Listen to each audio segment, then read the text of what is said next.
Before you head out onto the water with your stand-up paddleboard, it's really important you plan your paddle to help ensure you and your paddling buddies have a fun and safe SUP session.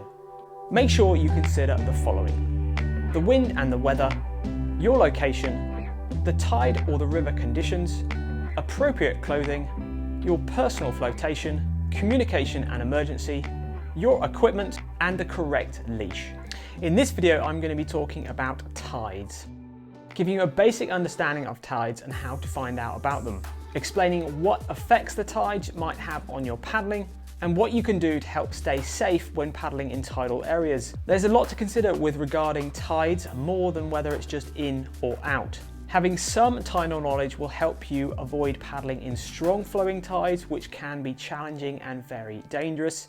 Tidal waters will include the sea, estuaries, creeks, harbours, marine lakes, or tidal rivers.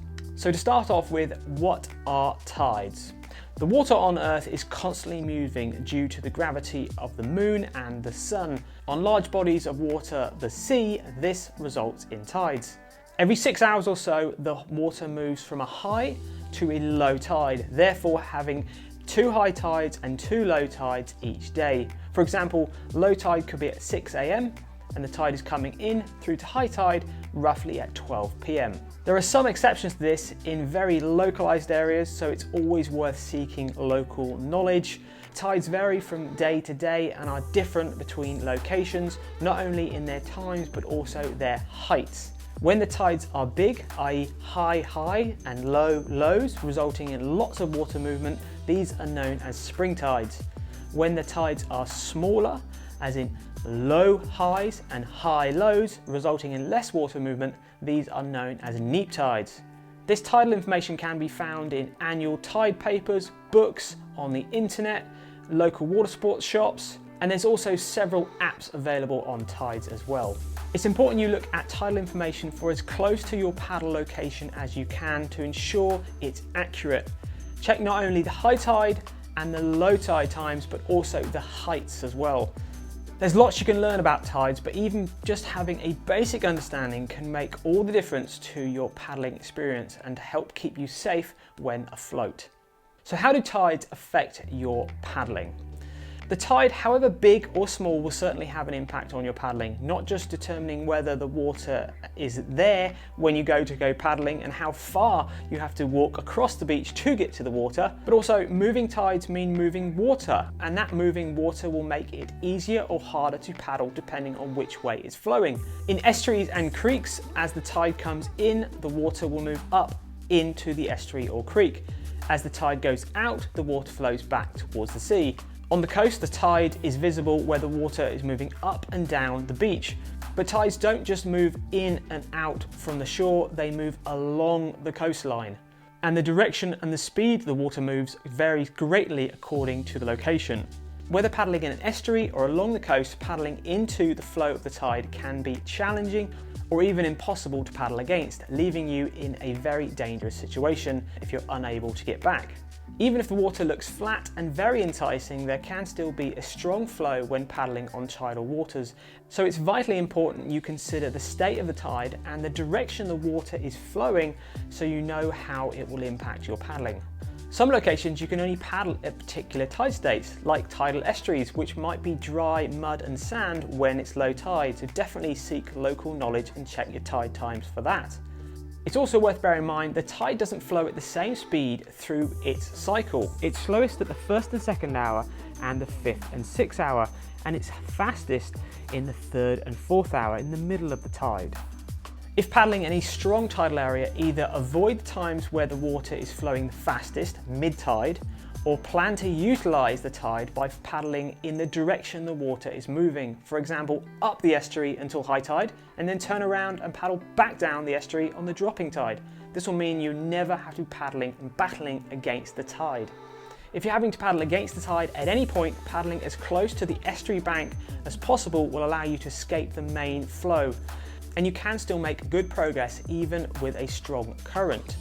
When paddling across the tidal flow, such as when you're paddling across an estuary, bear in mind that you are unlikely to be able to paddle straight across the tide, and it's almost likely to push you down the direction it's flowing. So take this into account before you cross. Start further up the river if necessary to ensure you reach your desired finish point.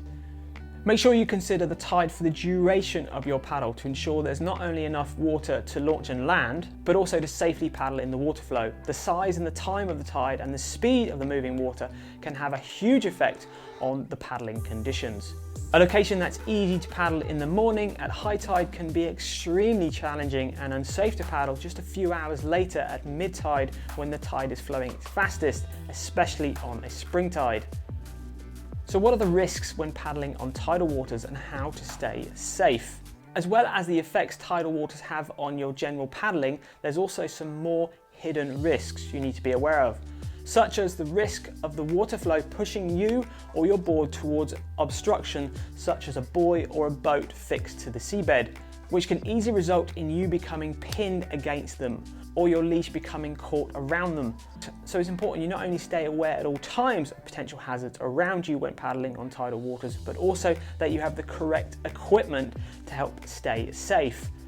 When paddling on tidal waters, it's recommended you wear a coiled leash with a waist quick release. Using a coiled leash ensures it keeps it out of the water, reducing the chance of it getting entangled. And a waist quick release allows you to quickly and easily detach yourself from your board in the case of an emergency. Ankle leashes can be difficult to reach and unfasten when in flowing water, making them more of a hazard than a help, so not recommended. It's also advised you wear a personal flotation device when paddling on tidal waters, such as a buoyancy aid or a manually inflated PFD. Compact waist PFDs are unrestricted and are a great option, but it's worth remembering that they do require activation and they do not provide you with immediate buoyancy. To find out more about different leashes and PFD options, check out our separate leash and PFD videos. There's more to consider than you think.